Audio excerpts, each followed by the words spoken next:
And we had the halving of Bitcoin this week.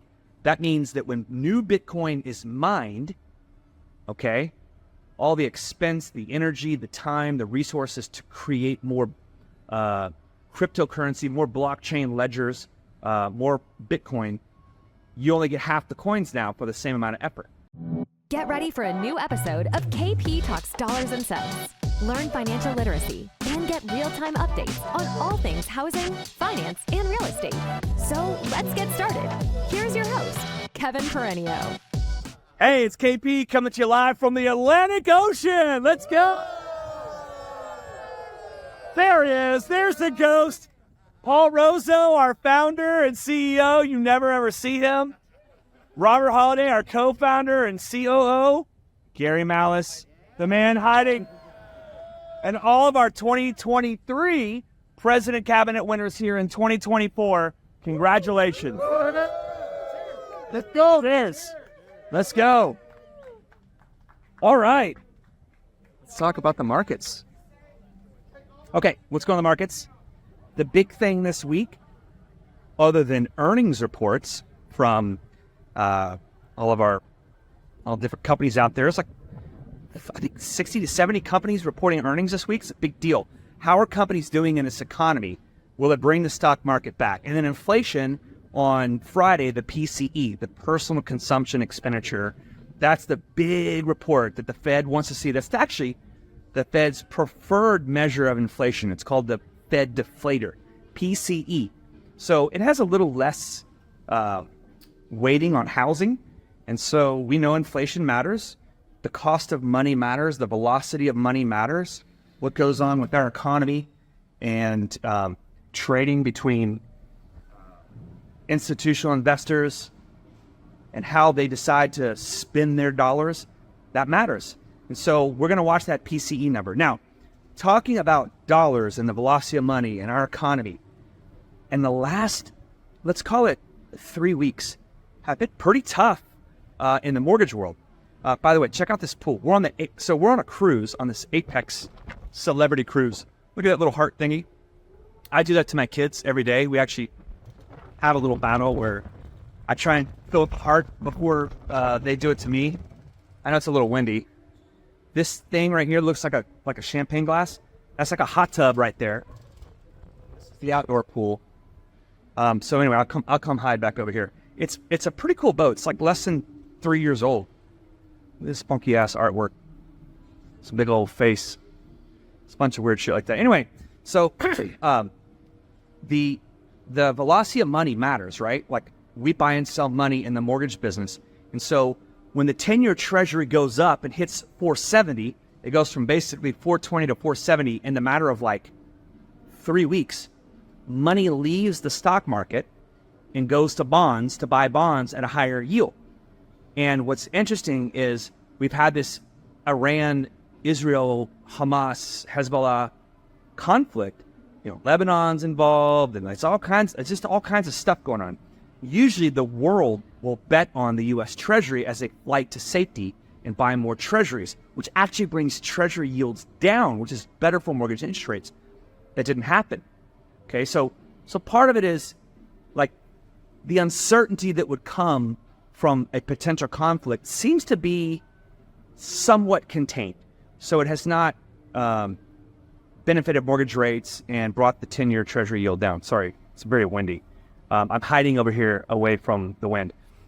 So when money leaves the stock market, which we've all seen the stock market kind of get, take a little breather, which is natural. Just like rates going up in a downtrend is natural. You see this velocity of money. You see where money flows. It ebbs and flows, searching for yield, searching for returns. So as we watch the stock market come down, remember, we all just had to pay taxes on Monday and Tuesday this week. So what happens is there are a lot of people the last 45 days that are selling stocks, which the stock market's been at a very big high, using that money and harvesting that money to pay their tax bill that is due, their tax estimates. Even if you file an extension, like we did, the 4 partners in our S-Corp, you file an extension, you still have to pay your estimated tax. So we got to pay, even if we're not due on the hook until October when the extension deadline comes. So there's a lot of selling pressure in the stock market. There's a lot of buying, shifting from stocks to safer bets with yields going up in the Treasury market, which is an interesting dynamic in an environment where gold is going up. And we had the halving of Bitcoin this week. That means that when new Bitcoin is mined, okay, all the expense, the energy, the time, the resources to create more cryptocurrency, more blockchain ledgers, more Bitcoin, you only get half the coins now for the same amount of effort. So it brings some scarcity into the supply. So like gold, there's a certain amount of tonnage of gold that is mined every year. It's pretty consistent. With Bitcoin, which is digital gold, now half the yields are coming out of your mining efforts. And that is like our housing supply issue. We don't have enough houses for the demand, which is why even last week, the Fannie Mae 12-month through March home price index went up 7.4% with high rates. Existing home sales went down 4% for the month of March. That number was released last week. I think that's a reflection of the higher interest rates we've seen recently, plus the mortgage rate lock-in effect. It's not zero. I mean, everyone you talk to that has a low interest rate from 2020 and 2021, literally, universally, every single person you talk to is like, yeah, I'm not getting that loan. The numbers are in the last year about 3% of people with a rate under 6% did actually sell. And that's not insignificant. I mean, you talk about trillions and trillions of dollars of mortgages out there, 3% is a big number. So it's not zero, right? People are still selling their house or existing home, even if they have a low rate, because, you know, deployment, diapers, diamonds, debt, divorce, debt again, downsizing, debt, these things still happen. And so I don't care what the rates are. Demand is still strong. Speaking of demand and gold and talking about the velocity of money, there's been a lot of talk, and I talk about a lot, the BRICS Plus. These are the countries that are trying to form an alliance to kind of bring the dollar's dominance, king dollar, down. Okay. Last year, I saw this on Logan Motoshami's Instagram page. 48% of all international transactions, okay? It's like nothing that we see. Everywhere around the world, 48% was in dollar denominations. The highest it's been in over a decade. The dollar is strong. The dollar is still being used in trade and transactions. And a strong dollar is good for us here at home, especially if you're traveling abroad. But it does hurt other economies. And so that is going to get to one of my last points here. A couple last points. The 10-2 Treasury yield, the inverted yield curve, okay? The 2-year Treasury yield is still higher than the 10-year. That means people are still betting on weakness in the short term versus long term. And so that's usually a recession indicator. And it's been a recession indicator many, many times. So we have the longest inverted 10-year, 2-year yield curve ever. However, even with elevated 2-year rates around 5% and elevated 10-year yields around 4.7, although have come down to almost 4.5 yesterday, the spread was down to about 30 basis points. It's been as high as a point. So that spread between the 2-year and 10-year is less, even though they're both elevated. So that compression up there is usually a sign of strength in our economy, which means there's less of a chance of market makers out there thinking there'll be a recession. Who knows? We'll see. We'll watch all the data, jobs reports, GDP reports, the flow of money, PCE, all that stuff. Okay, so let me make one last point. So this is not a conspiracy theory, okay? I know a lot of people are in the moment in these inflation reports and jobs reports. Our entire 2024 is just barely 3.5 months old, okay? Please, like, the whole year we're not going to see this. The whole year is that. You don't know. You're making bets on the last couple months' data, like 60 days worth of data. Don't extrapolate for the entire year on 60 months' data. Be present. Take your next shot. Work with what's in front of you. Grind. Make things happen. Serve for success. Help your neighbor. Let's put people in houses. We've got a long year ahead of us. We're way, way far from the end of the year. And we have a lot more data coming out, and things can turn positive very quickly. Yes, it's an election year, and I know that politics plays with your emotions. Don't let it happen. Control what's in front of you and be present. Have a fantastic weekend. I'll get with you later this week. Cheers. Hey, it's KP coming to you live from St. Martin. We're on the Dutch side. We're in Philipsburg. That's our cruise ship back there, the apex celebrity for our president's cabinet. We have a great group here of about 50 people. And there's a lot to talk about today. I didn't do a Monday night video because I was in San Juan, Puerto Rico last night on our first stop. It is 3 p.m. Eastern time, local time here.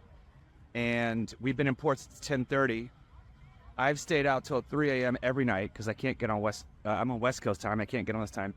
So I've just been, staying West Coast. Going to bed at 3:30 is like going to bed at 12:30, which is like nothing. So anyway, lots of fun here. Lots going on, having a lot of one-on-one time, breaking bread with people, and really connecting and finding out what's going on. And we're pretty excited about this market right now. I mean, spring purchase season is here. Things are starting to loosen up. And I want to talk about things loosening up in the market, talk about rates and inflation and opportunity and danger. So you know that I subscribe to a service, Fundstrat Advisors with Tom Lee. He's on CNBC. He's a Japanese guy that's like absolutely a spot-on analyst on the markets. And he brought up something last week called Kiki, K-I-K-I, so Kiki. It's a combination of two words in Japanese, danger and opportunity. And so what's interesting is there's a lot of danger. Higher rates, higher inflation, higher for longer. How do you react to danger?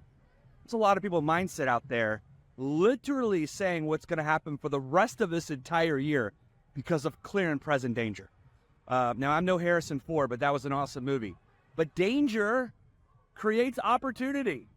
So not to get too philosophical, but let's talk about veterans. There is nobody that puts themselves in front of danger more than our armed servicemen, especially in the United States of America. I was in D.C. last week advocating on behalf of the Broker Action Coalition, and then also with the AmeriHome team. I had Bob Brooksmith there as well from the NBA. And I learned last week that the veterans entitlement, okay, originators and realtors, you are teaching financial literacy at scale. Okay, you need to know this. Only 1/3 of our veterans know they have a VA entitlement because of their service. Now, think about that. 33% know that they could get 100% loan, right? So it's pretty crazy. I mean, obviously the terms vary and everyone's entitlement varies, but only 1/3 of vets even know they have it. And then even 13% are the ones using it. Only 13% of veterans use their entitlement. We've got to put our veterans first. We talk about the 7 Ds in housing. The first D is deployment. We always put our veterans first. And they don't even know, and nor are they using their veterans entitlement. And right now, people are trying to find opportunity. Well, here people put themselves in danger. And yes, the market is tough. But reach out, find some veterans. Let them know they have entitlement to buy a house. I thought that was a very telling sign. Okay. Inflation has been all the rage this week, and we have a big number coming out on Friday, the personal consumption expenditure, which is, and by the way, I hope you're getting this vibe here, this island vibe. Don't worry, I'm not going to get suckered in these gift shops. I'm just going to go to a beach bar and drink Carib. But what I would say is that the personal consumption expenditure is interesting because only about 17% of that number, the Fed deflator, the Fed's preferred inflation gauge, literally this Friday, the Fed, who decides whether to cut rates or not, their preferred inflation gauge is coming out. So this is a massive number coming out Friday morning. Only about 17.5% of that is made up by shelter and housing and all that kind of stuff. Whereas the CPI, which has been coming in hot, has been rattling the markets, the last couple reports, has about a 44% component of housing. And so That number has been very high, and we've seen the 10-year Treasury go from 4.1 to 4.7 in like 45 days. So 60 basis point move, super rapid, very volatile. Interest rates have went up. But that's based on reports that have a high percentage of housing, and we know that's the stickiest component. So let me just make one point about the CPI and the PCE, and then I'll move on to something else, the Fed and their balance sheet. Did you know that since 1982, the median components inside the CPI report are 2.4%. Do you know what they were in March? This March. How you doing, Amy and Bill Johnson, our CFO? Let's go. You're on my LinkedIn video. 1.76%.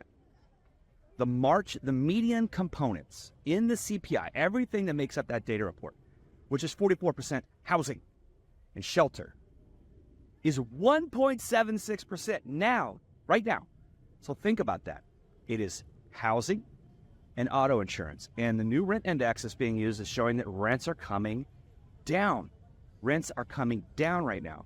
And so if rents are coming down and rates are elevated, more business flows into rental units, which we know there were a lot built in multifamily last couple of years, somewhat overbuilt, which is why in the top 50 major metro cities, it is now cheaper to rent than buy. Now, of course, that could change if rates come down, but rent is coming down, or it's increasing at a slower pace, let's just say that. So PCE, which only puts 17.5% weighting on housing and shelter, is out and on Friday. So let's take a look at that. Okay, so what else is the Fed doing?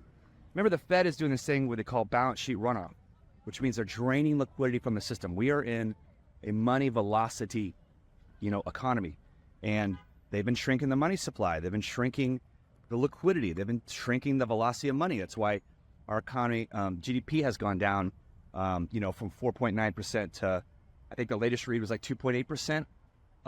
We're supposed to get a GDP read this week, so I think tomorrow. So that'll be interesting data, obviously, to see if we're growing, what pace we're growing at, the components inside that GDP measure. There's an inflation component inside there, which will talk about what they think inflation is in Q1, just in the quarter. We already know that, the last couple quarters, the last 6 months of the Q3 and 4, the inflation component inside the GDP number is at 2%. So that's another big inflation number coming out tomorrow, just like the PMI S&P services flash that came out today that said that services is coming down, services inflation.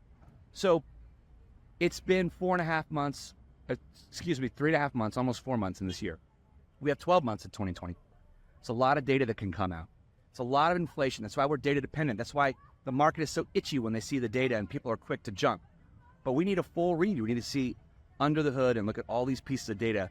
All this danger creates opportunity. So the Fed is running off their balance sheet, which means they're not buying treasuries, and now they're going to change that tune. So instead of $60 billion in runoff every month, they cut it in half.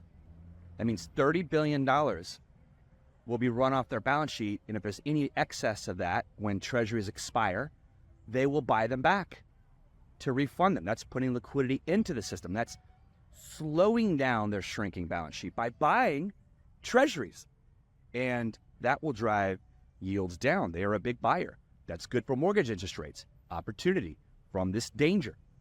So I'll add just one more thing. Let's talk about Tesla and make an analogy to mindset. Okay, think of how you feel about Tesla. It's kind of a lightning rod, right? Doesn't really matter what you feel. Like, I'm from Texas, I get it. People from Texas don't like California. They think everyone in California is like a bum in San Francisco that shits on the sidewalk. But the reality is, California is a beautiful state. Orange County is amazing. I love it. And Tesla was born and bred there and is very popular there and kind of analogous to Californians. And whether you like Teslas or not, and you think EVs, electric vehicles, are dumb, 9% of all auto sales in the U.S. are electric vehicles. And by the way, there's a humongous job creation plant in Texas, Cyber Texas, a cyber plant by Tesla. And so there are trends maybe a couple years ago you thought were dumb, or maybe you think when you fear something or you don't know something or you don't look under the hood of these inflation reports and these numbers, and you're fearful because that is your emotional reaction to protect yourself, which is totally self-defensive and totally human. It's the lizard brain. But like my good friend Steve Scanlon, Rewire, said, zoom out. Look at yourself. Use some metacognition. Wow, it's interesting. Why do I think that way? Why did I react that way? This guy in the Prius cut me off. He must hate me in my Tesla. How am I going to react to that? Anyway, let's look out for this data. Cheers. You've been listening to KP Talks Dollars and Cents, a top-rated show for those who want to learn about the economy and mortgage environment. Tune in each week for more episodes, and please leave us a 5-star review on Apple Podcasts and Spotify. Kevin Perenio does not render or offer to render personalized investment or tax advice through KP Talks Dollars and Cents. The information provided is for informational purposes only and does not constitute financial, tax, investment, or legal advice. For more info, follow KP Talks Dollars and Cents on all of our social channels.